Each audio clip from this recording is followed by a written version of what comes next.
In the 1920s, the automobile and America were out of sync. Car ownership was on the rise, but dependable roadways lagged slowly behind. Back then, most towns, bigger towns, had in-town paved roads, maybe a Portland cement, bricks, things like that. What they needed was the areas in between the towns. Most of them were just dirt roads. So if it rained or something, it would become muddy, cars could get stuck in it. Transportation was much more practical by train. They needed a way of going from town to town without being, shall we say, on the train. Leading the charge for a system of town-to-town roadways was a man named Cyrus Avery, and the U.S. government approved a plan to nationalize a system of highways in 1926. Avery championed a diagonal route running from Chicago to Los Angeles, linking isolated rural communities all along the way. The main idea, Cyrus Avery was put in charge of this project of being able to connect all these paved pieces and make it all one continuous. The concept was new for its time. This patchwork of roads would become known as Route 66, and almost immediately attracted traffic. With the Dust Bowl of the 1930s, Route 66 became a main artery for farmers from Oklahoma, Texas, and Arkansas, escaping to California. The mass migration accelerated the road's development, and by 1938, Route 66 became the first U.S. highway paved from start to finish. Be able to have a paved road. It could be raining out, and you could drive to St. Louis. That was amazing.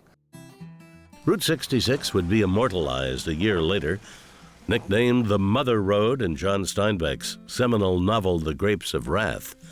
And as the 30s marched into the 40s, Route 66's popularity grew steadily, stimulating economic growth throughout its nearly 2,200-mile stretch, giving rise to mom-and-pop shops, everything from gas stations to motels and restaurants. At that time, you didn't have all the regulations. People could just open up a little shack, put up food or eat, and people would stop and have something to eat.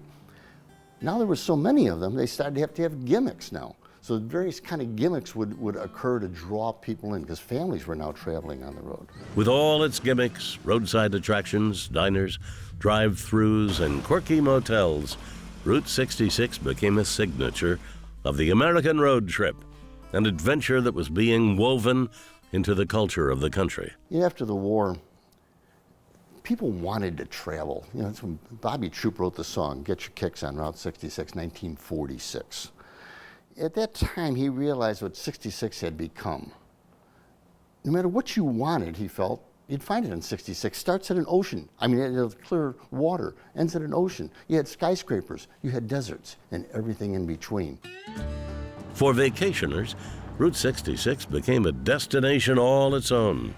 Its tour through diverse landscapes offered a sort of romanticism, while its off-road amusements made for one-of-a-kind thrills. But by the 1950s, the automobile and America were once again growing out of sync. A modern highway system is essential to meet the needs of our growing population, our expanding economy, and our national security. This is the American dream of freedom on wheels, an automotive age traveling on time-saving superhighways.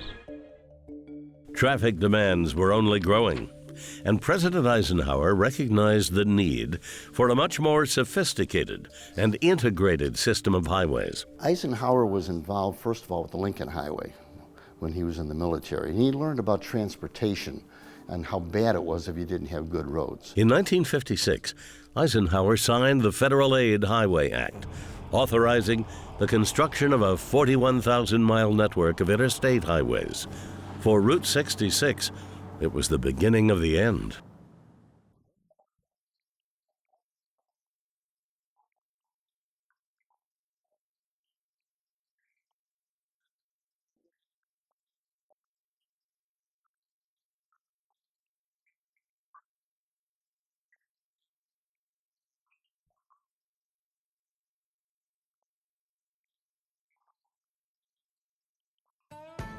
When the interstates came in, the small towns were bypassed.